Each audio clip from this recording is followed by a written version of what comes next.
Hi everyone, I'm George Gintilas, and since 1991 I've been specialising in helping people heal issues with their mind, body, emotions and spirit using body mindfulness psychotherapy work. The specialty with that is that we're working with the whole body, not just the intellect, where normally you would go see maybe a counsellor or a psychologist, and psychiatrists have their place.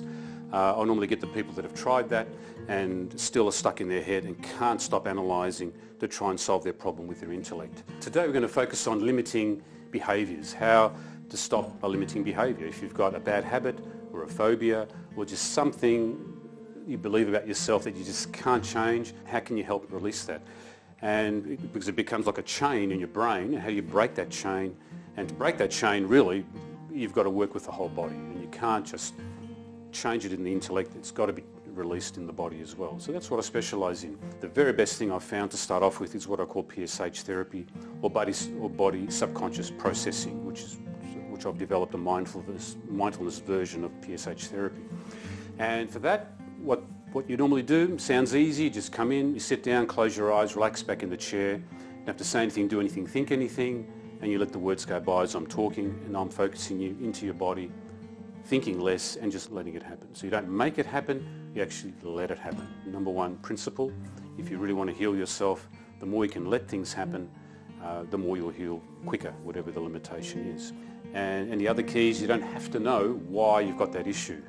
You don't have to sit there talking about it and analysing it and going back through your whole childhood. And I may take a bit of trauma history, especially if it's something deeper we've got to work with, but in a lot of cases, in about 50% of the cases I work with, 3 sessions is enough, sometimes even 2, 1 a week for 3 weeks, and then a couple of follow-up calls afterwards to make sure that things are actually progressing for you. This body subconscious processing, very powerful work, because the less you think, the better it is. For me, I'm always a real thinker. I never stop thinking. I live in my head sometimes, but I wasn't thinking of anything, and I wasn't even trying to. Beautiful, that's it. That's really nice. Yeah, I really wasn't. I mean, usually I think of a million things, and I really didn't need to.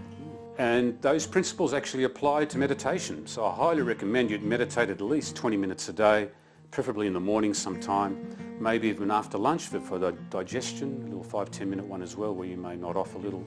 But beautiful if you can do it in the morning. You know, even if you start off with 5 minutes, just to close your eyes, feel into your body and sense what you're actually feeling in your body. And focusing in on your belly helps, breathing into your chest, feeling your heartbeat, noticing the movement of your breathing, the movement of your chest and your belly as you breathe in and out.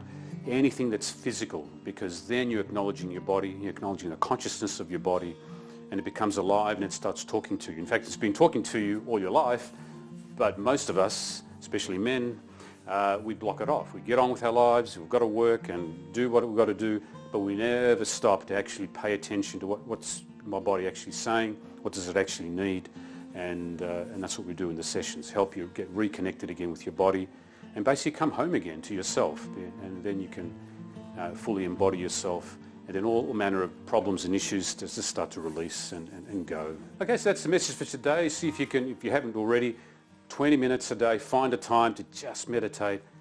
Even if your intellect switches off just a little bit, that's enough, you're on your way, and if you can do that, that'd be great, and we'll see you again next week and we'll talk about healing trauma, going a bit deeper.